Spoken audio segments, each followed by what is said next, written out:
Hi, this is part 2 of Lucy in the Wardrobe, The Lion, the Witch, and the Wardrobe. We're going through Lucy on intuition and how she teaches us how to develop our intuition when we listen to what she has to teach us. And so I'm by this tree. I love this tree, and I was going to go somewhere else, but my intuition was just like, why not? Oh, see, and we're learning about following our intuition. Why not just do the video right here? If you want to know about me, I'm a psychologist, and a lot of my understanding and background with C.S.Lewis is in the first video. So you're welcome to go back and look at that and see how I've studied him my whole life. And anyway, so let's look at Lucy again and continue our story in the wardrobe of what happened next. So we were at the place. So I'm telling you guys this because then we can learn. I'm teaching you this as we all listen and learn how to listen to that still small voice and the voice of our intuition that leads us to go places we might not have gone if we wouldn't have quieted our heart and listened. But they turn into magical places like Narnia. It's beautiful. You'll see as you follow this and keep learning how to develop your intuition. So, what happened after we were last talking about the older kids, Susan and Peter, went into the professor, and he was just like, "Don't they teach logic? Don't you understand? See, there's the sun peeking through this tree right now. I just noticed it." Anyway. The sun was a theme in our last video. So the professor was saying, don't they teach logic? Don't you understand that worlds like this can exist, other realms? And if you hold your sister to be reliable and truthful, then why wouldn't she be telling you the truth about this experience? The kid said, but if things are real, they're real all the time. And the professor said, are they?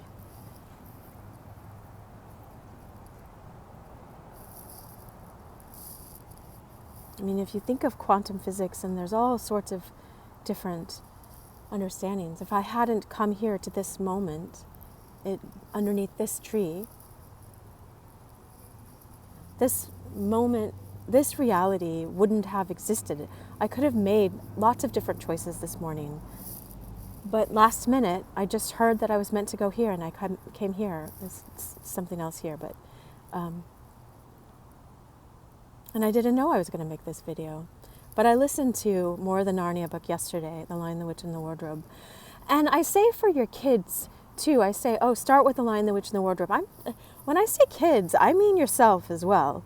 I know C.S. Lewis and Tolkien and Madeleine L'Engle and other people knew and Jesus, says, you must be like a child to enter into the kingdom of heaven.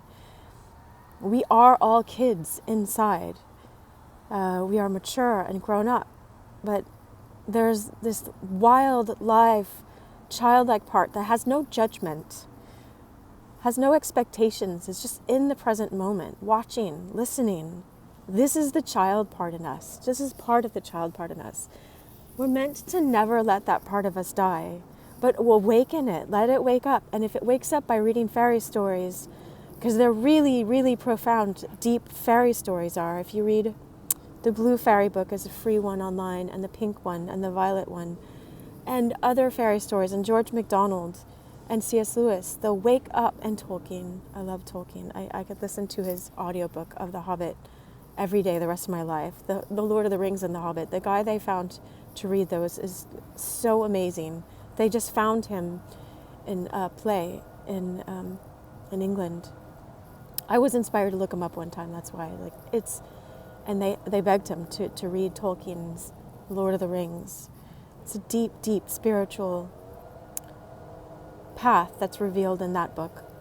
How to walk your own path by being courageous and watching the signs and following your intuition like this. So let's go back to Lucy. So this is meant for all ages of us, the adult part of us and the child part. I encourage you to wake up that child part So what happened is Professor's house was one where people would come and visit. This is what they do in England, and they look at old houses. And so Mrs. McCready, the housekeeper, was like, I don't want children to be there if I'm going to be showing the house. So scat, get out of the way if I'm showing people the house. And so Susan and Lucy run into the boys. The boys are looking at the armor, of course, and figuring out if they can take apart this knight, a shining armor guy, statue, whatever. It's just the armor standing by itself. They wanted to take it apart, like boys often do. And they're like, Mrs. McCready's here, we got to go. And so they ran, and the only place they could think of is to run into the wardrobe, of course. So circumstances happen, and you don't know why those circumstances happen, but they draw you to a different place. And this time they weren't looking for Narnia. They just went in to get away, and they didn't lock themselves in the wardrobe, but they backed in, and they ended up that they were feeling snow behind them, and they saw the woods, and it came out a few minutes after that. Edmund slipped and forgot that he was supposed to pretend that he'd never been there, and so Peter was fighting with Edmund because he was like, so you really were here, of all the nasty little things. This is from the cartoon. I remember them talking like that. But the audio of The Lion, the Witch, and the Wardrobe is good too. It's Peter York, who was an actor that was in that original Romeo and Juliet movie. He was Benvolio, I think, the brother. He's a good actor as well. But so they're in Narnia, all four of them, and they start going to Mr. Tumnus's house because they let Lucy decide, because they thought this ought to be Lucy's decision because we didn't believe her, and Edmund was here, and Edmund's not talking about what happened to him, and that's noticeable because there's some kind of secrecy and shame about it, and the way C.S. Lewis portrays it in the book is that he was still enchanted sort of by the Turkish delight that he tasted. It was in his belly, and enchanted in his ego for the promises that he would be prince or king or, something more than what he thought he already was. He doesn't know. If we know our divine nature, that we are children of God, that we are created and beautiful, and C.S. Lewis says in another book, The Weight of Glory, that if we could see our real selves, we would like bow down and worship the person next to us, because they're so shiny and beautiful, like an angel, like our soul selves are it's hard to explain, but I know from what I've read, and I know from my own visions, some of this beauty. Yeah, Edmund wasn't in touch with that because it's this inner connection in this silent space in our hearts and our souls that we can know that part of other people and ourselves. And so he was enchanted by the ego and by running after things that he thought would fill him up a different way. And Lucy took them to Mr. Tumnus's house, but it was all turned over, and Mr. Tumnus was gone. And there was a letter in there that said he had been captured by the White Witch for harboring humans, for protecting Lucy. And so, well, it doesn't say protecting Lucy, but it implies that. So I think Peter says, I wonder what we ought to do next. And they don't know what they ought to do, but Susan is like, it's cold and we didn't bring any food and blah, blah, blah. Like, why don't we go back, This looks dangerous. This doesn't look fun anymore. This is the part of us that does that, that wants to give up on the quest. It's like the refusal of the call is what Joseph Campbell calls it. Like Luke in Star Wars, when he first is called to go to Alderaan. He's like, I can't do that. I have to stay with my uncle and, do the farming and stuff. But what I said before is like, his name is Skywalker. He's going to go on this quest. And that's us. That's us. We are made in the image of God. There's a God spark in us. We're going to go on this quest.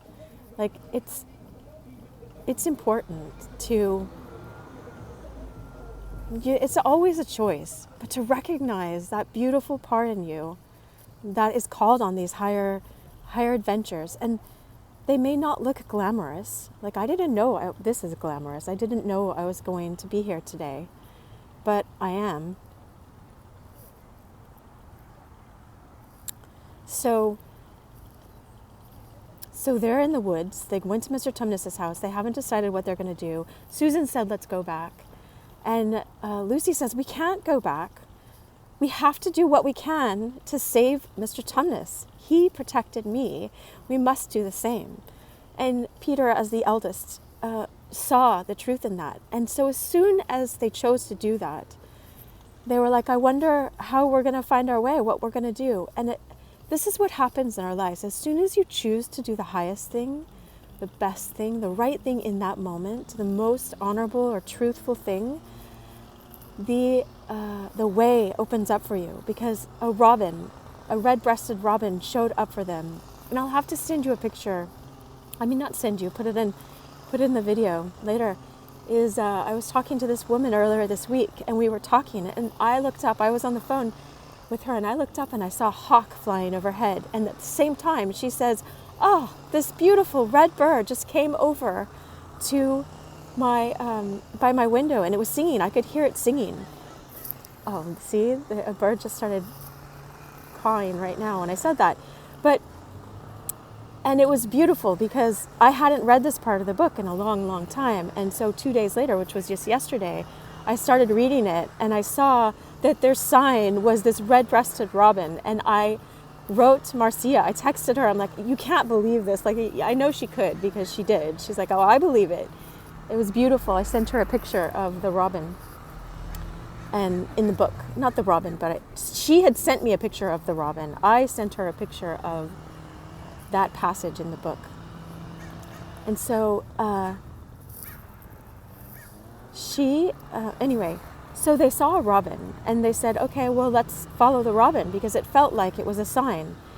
And it's just this quiet feeling that you get inside that is so subtle sometimes. I say it's like a stereo. You have to like turn it up to 11. You have to just turn it up, because you could just ignore it. It's, that's just something. Like, what is that small sound, you know? And so, anyway, they listen, and they listen to their inner voice saying, let's follow the robin.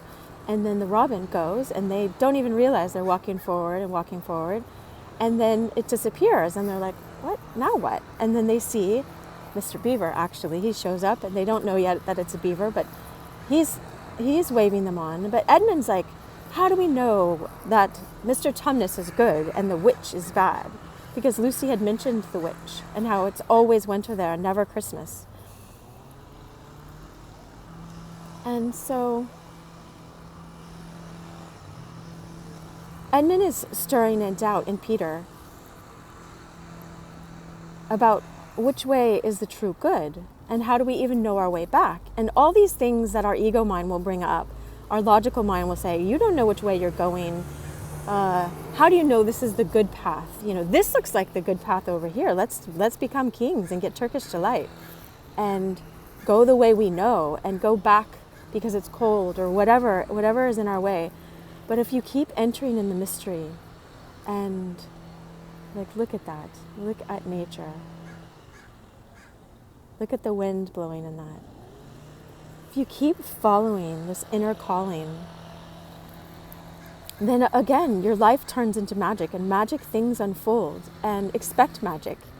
Expect synchronicities happen in your life. And you meet different people, because you meet other people that are wanderers like you, that enter into the silence, that enter into the mystery, that open themselves up to these new experiences.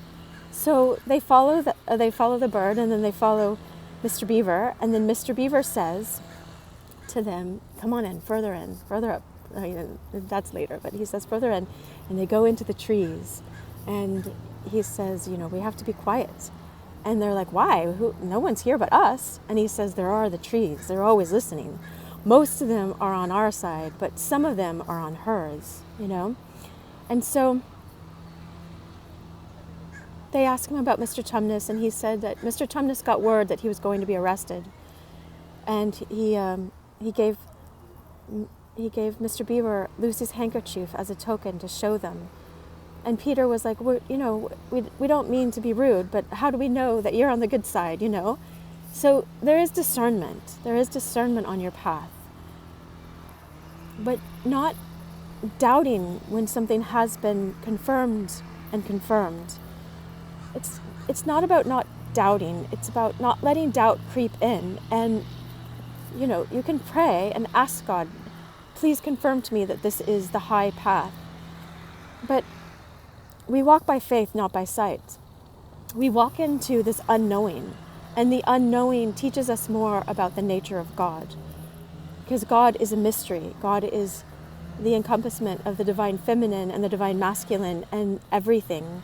And everything was created in this mystery that is the I am that I am. And so when we're not in mystery, we're not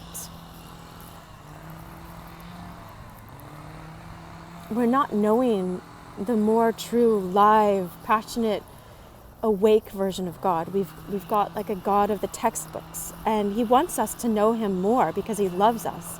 It's like God encompasses all of it. So sometimes I don't want to just say he, but so following your intuition helps you understand the mysteries of life more and the mystery of the nature of the all that is, the creator, the divine love. So anyway, they listen to Mr. Beaver, and he talks to them, and he says, they're like, how can we rescue Mr. Tumnus? He saved my sister's life and he protected her. And this struck me because Mr. Beaver said, I'm to take you to Aslan. They say Aslan is on the move, perhaps has already landed. And it says in the book so beautifully that their hearts shifted in that moment. They all felt something different in their hearts. Edmund at that time felt like a dread and like a nightmare. And it said Susan, I can't remember how Susan felt. Peter all of a sudden felt brave, like he could face anything or do anything. And Susan felt like a beautiful song, I think, was playing in the background. But Lucy, of course, we love Lucy here. Lucy felt like when you wake up early in the morning and you just remember that it's Christmas time or it's the beginning of the holidays, you just have that, it just warmed my heart when I was listening to it, because I remember reading that as a child.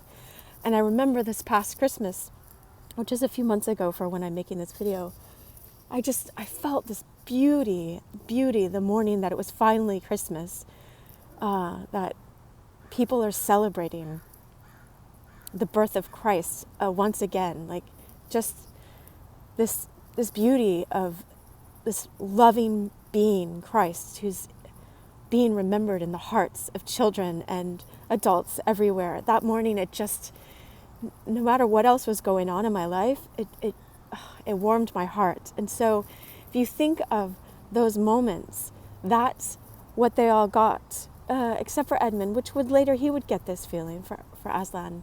But they didn't know who Aslan was, but Mr. Beaver said it. And it's like when you see a sunset, or when you're at the top of a mountain looking down and it's all snowy, or you just see a landscape. You get that feeling of awe. And be present in those moments and just sit there with it.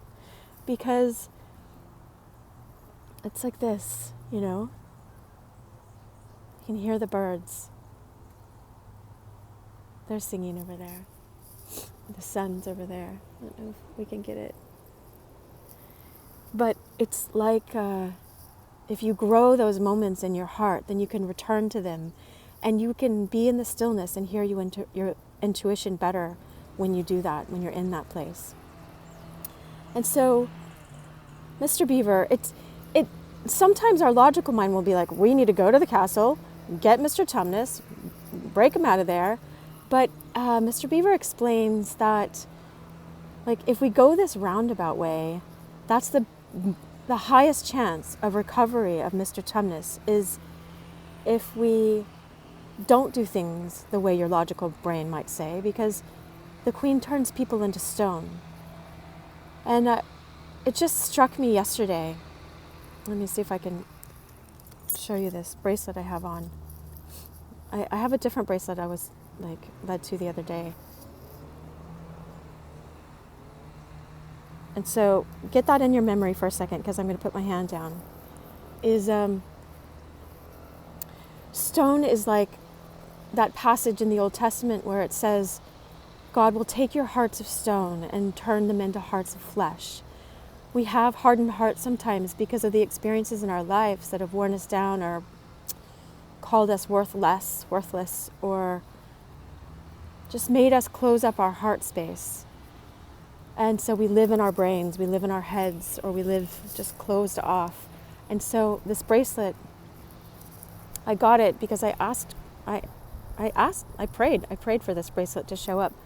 It was maybe about 5 years ago, because there's a stone in the middle, and then there's a ring of blue around it, and then there's red outside of that. And so I was looking for something to represent that I could wear to contemplate and meditate, because I like meditating wherever I am. The first miracle Christ did was when he took the stone pots, the people serving at the wedding, were asked by Mary, and by Christ, actually. Christ told them to do this, but Mary said, do what Christ says to do, because she knows, she yields, her heart's yielding.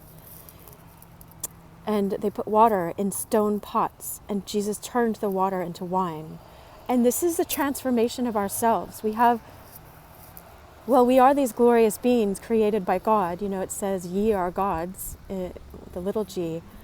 But we're in this flesh, and we have these stony hearts sometimes because of our life experiences. And we add water, which is emotions, which is feelings, which is life, which is vibrancy, which is, if you think of someone in a desert that has water, they're changed. They come back alive. So the water is a substance that God created again, but it has oxygen in it. So there's the elements of the air and the water in a stone pot, which is made out of earth. And fire, a stone pot is a fired earth that's been in the fire that makes a stone pot. And so there's all four elements. I don't know why I'm bringing that up, but it's coming to the collective consciousness lately about the four elements. Because it's all God's earth that he created. And then Jesus turns that water into wine, and that's us being transformed into something higher. When you develop your intuition and you develop your wonder and exploration again into the mysteries of God and open yourselves up to that, there's part of you. It's called your nous, your soul, inner soul self. And when the word repentance is metanoia, which is your nous is the noia. That's where the word comes from. And meta is like a butterfly, metamorphosis. And so there's something, repentance, they just say, turn and repent. And of course, if Edmund turned and repented right then, his nous would begin to be transformed, and he would have this loving feeling about Aslan. And so it is a form of turning back to the good and to the beautiful and to the wonder and following your intuition. But this path will lead you to a true inner transformation, to something higher, a higher substance than what you were. We go from the stone pot to the water that was going to purify people, to Christ turning it into wine, which is this joyous substance, in a wedding, that if you think of the wine of God, it permeates your whole being and wakes you up and makes you alive in these new ways that you never knew you could be before.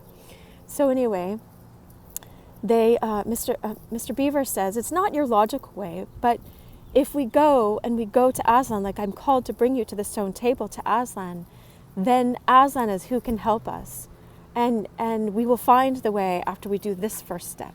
And so they followed their intuition, followed the Red Robin, and then followed Mr. Beaver. And then Mr. Beaver took them to his dam and to his house and gave them fish. And it stood out there too that Edmund was like, he snuck off because he was going to the queen to tell her that he brought that his siblings were there, you know, and because he part of him, it said, knew that she was cruel, and part of him just wanted to keep telling himself how he was going to be this great person and famous and whatever, which is the lure, you know. The immediate is often the lure because it seems like it's going to work and you can hold it in your hands, but you're not in the mystery and you're not listening to that quiet inner voice. But it said, this is what stood out in that passage, was it says they were eating this fresh trout and it was beautiful and cut bread, and it just sounds so cozy in Mr. Beaver and Mrs. Beaver's house. I love it. So it says Edmund couldn't enjoy the ordinary food because in his heart was still this Turkish delight, this promise of Turkish delight. And that stood out to me because they were all talking about how fresh everything was and how beautiful it was. And sometimes the ordinary things of life, we lose our taste for them because we're not in the wonder and appreciation of being in the present moment with them. And just the appreciation wakes up this deep love for everything, and it all comes alive, and everything in life tastes better when you're in joy. They see that Edmund is gone, and they have to escape. And they get away, of course, before the wolves come. And they don't know how they're going to get to the stone table because they know now that the witch is going to come on her sleigh, so she can come faster and travel faster than them. But Mrs. Beaver is like, don't you worry. We know the back ways and we'll find a way and hope maybe we'll get there. Maybe we won't, you know? But it's walking out in faith and in trust and in a knowing that I have been carried this far. Even if something happens, like Shadrach, Meshach, and Abednego, I forgot their real names. They're beautiful. They're like names of angels almost. When they're like, well, you know, our God can save us from this fire, but we're going in this fire regardless. And if he doesn't save us, then he doesn't. But he showed up in the fire with them. And they didn't even smell like smoke when they came back out. So they leave the Beaver's house to go to Aslan. And I'll leave this video with that. I think I'll do 3 videos for each book possibly, or who knows how it will happen. I'll follow my intuition. But that's enough for today. And I wish you so much love, and be present with yourself, be present with your intuition. And you never know what wood you're gonna end up in. I forgot the woods were here where I am. I'm in a parking lot. But I love these trees. And when I parked here, I was like, oh, I get to park under these trees that I love. And I didn't know I was gonna be doing the video. Anyway, I wish you so much love. Enjoy Narnia, enjoy Lucy, enjoy what comes up today from you learning more how to be in the quiet space.